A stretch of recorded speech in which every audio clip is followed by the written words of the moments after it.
Welcome to B A Karekar YouTube channel. आप सभी का स्वागत है आपके अपने YouTube channel B A Karekar में। मैं शिवम शुक्ला आप सभी दोस्तों का हार्दिक स्वागत करता हूं। आपको बता दूं ये शिक्षा शास्त्र का क्वेश्चन पेपर है, बीए फोर्थ सेमेस्टर का क्वेश्चन पेपर है। और आपको बता दूं ये जननायक चंद्रशेखर बलिया विश्वविद्यालय का पेपर है। तो यहाँ पर ये लिखित परीक्षा पूछी गई थी, यानी कि इसमें लघु उत्तरीय और दीर्घ उत्तरीय अति लघु उत्तरीय टाइप के प्रश्न आते हैं। आपको बता दूं कि लघु उत्तरीय और दीर्घ उत्तरीय प्रश्न ही इसमें पूछे जाते हैं जननायक चंद्रशेखर बलिया विश्वविद्यालय में, जो कि राम मनोहर लोहिया और वीर बहादुर सिंह पूर्वांचल विश्वविद्यालय के परीक्षाओं में भी पूछे जा सकते हैं। तो इस दृष्टि से आप इस प्रश्न पत्र को देख करके अपनी तैयारी कर सकते हैं और अच्छे नंबर प्राप्त कर सकते हैं। मॉडल पेपर जो मैंने बनाया था उससे लगभग सारे के सारे प्रश्न पूछे गए थे। शुक्ला स्टडी पॉइंट चैनल पर मेरा दूसरा चैनल है, उस पर मॉडल पेपर एक प्रकार से डिस्कस किया था हमने एक दिन पहले, और उसी से लगभग सारे प्रश्न अधिकतर पूछे गए हैं। एजुकेशन में जब आप बीए फोर्थ सेमेस्टर में होते हैं तो आपको साइकोलॉजिकल पर्सपेक्टिव्स ऑफ एजुकेशन के बारे में आपको पढ़ना होता है। आपको बता दूं समय 3 घंटे का दिया जाता है, पूर्णांक 75 नंबर का होता है।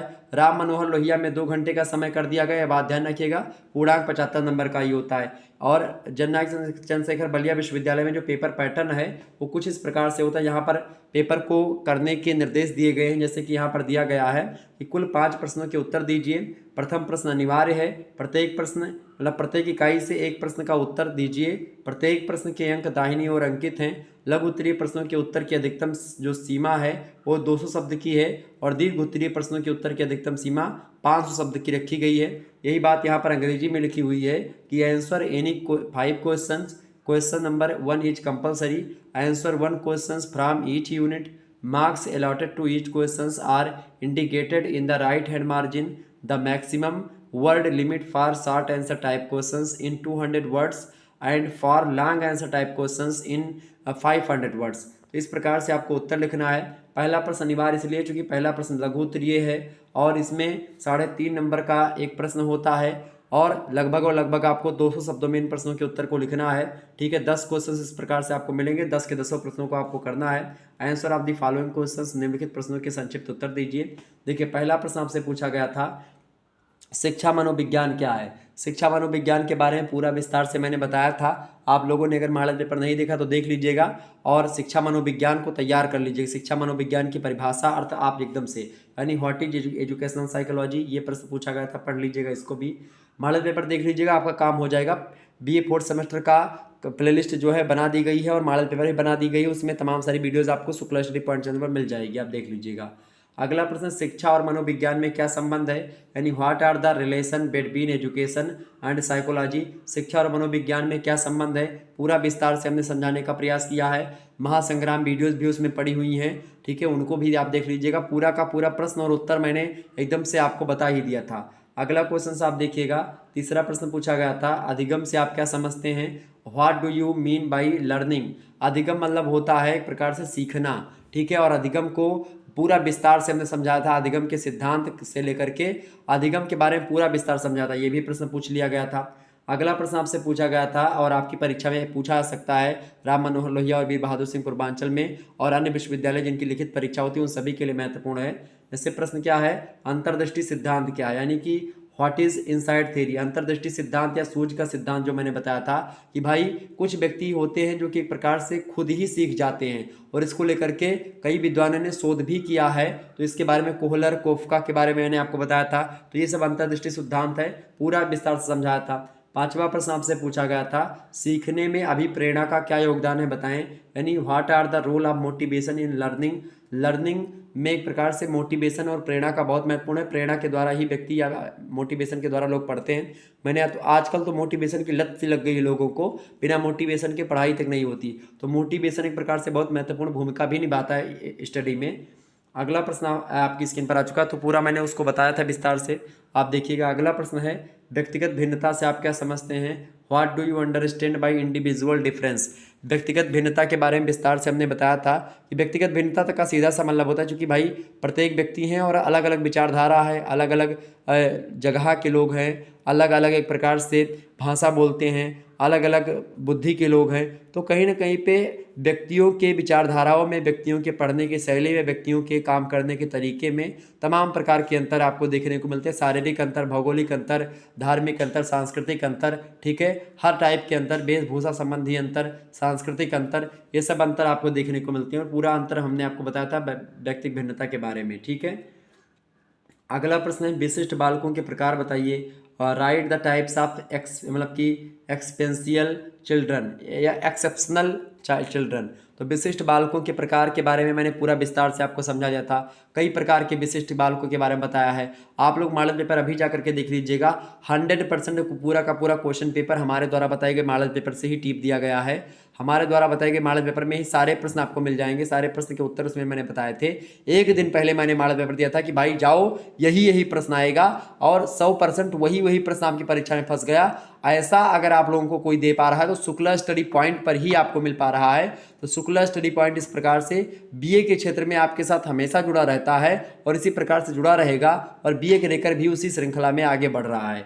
ठीक है, अगला क्वेश्चन आप देखिएगा। अगला प्रश्न है, आप सभी लोग देखेंगे, अच्छी स्मृति की विशेषताएं बताइए। Give the characteristics of good memory. ठीक है, तो स्मृति क्या है इसके बारे में मैंने आपको बताया था, और अच्छी स्मृति की क्या क्या विशेषता होती है। अगला प्रश्न आप देखिएगा, समायोजन से आप क्या समझते हैं। What do you mean by adjustment. पूरा इसके बारे में भी आप देख सकते हैं, महासंग्राम वीडियो में आपको मिल जाएगा।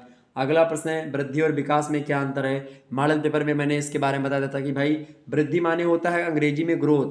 ठीक है, तो ग्रोथ किसका होता है, शरीर का ही ग्रोथ होता है। और डेवलपमेंट जो होता है, डेवलपमेंट बहुत बड़ा होता है। डेवलपमेंट में एक प्रकार से ग्रोथ भी शामिल हो जाती है, यानी डेवलपमेंट शारीरिक भी होता है, मानसिक भी होता है, ठीक है, सांस्कृतिक भी होता है, संज्ञानात्मक भी होता है, और इमोशनल भी होता है। ठीक है, तो मतलब डेवलपमेंट कई होते हैं। डेवलपमेंट एक प्रकार से डेवलपमेंट मात्रात्मक और एक प्रकार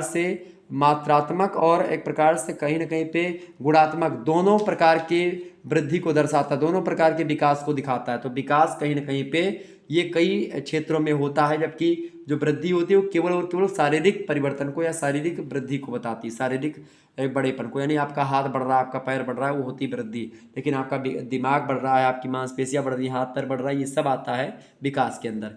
आगे देखते हैं अगला प्रश्न।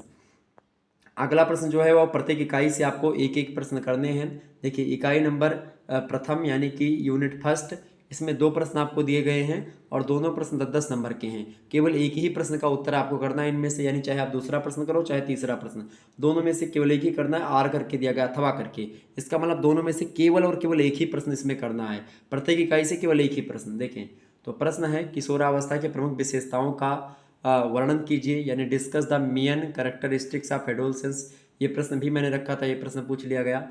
आर करके आपसे अथवा करके दूसरा प्रश्न पूछा गया था, शिक्षा मनोविज्ञान से आप क्या समझते हैं, इसके विषय क्षेत्र का वर्णन कीजिए। What do you mean by educational psychology, explain it's scope. Most important प्रश्न है, इन सभी के बारे में मैंने आपको शिक्षा मनोविज्ञान के बारे में विस्तार से मैंने विषय क्षेत्र के बारे में, शिक्षा मनोविज्ञान की परिभाषा के बारे में बताया था। तो यहाँ पर शिक्षा मनोविज्ञान की परिभाषा और उसका विषय क्षेत्र आपको बता देना था। ये प्रश्न अभी मैंने जस्ट मॉडल पेपर में, कल की मॉडल पेपर बताया था।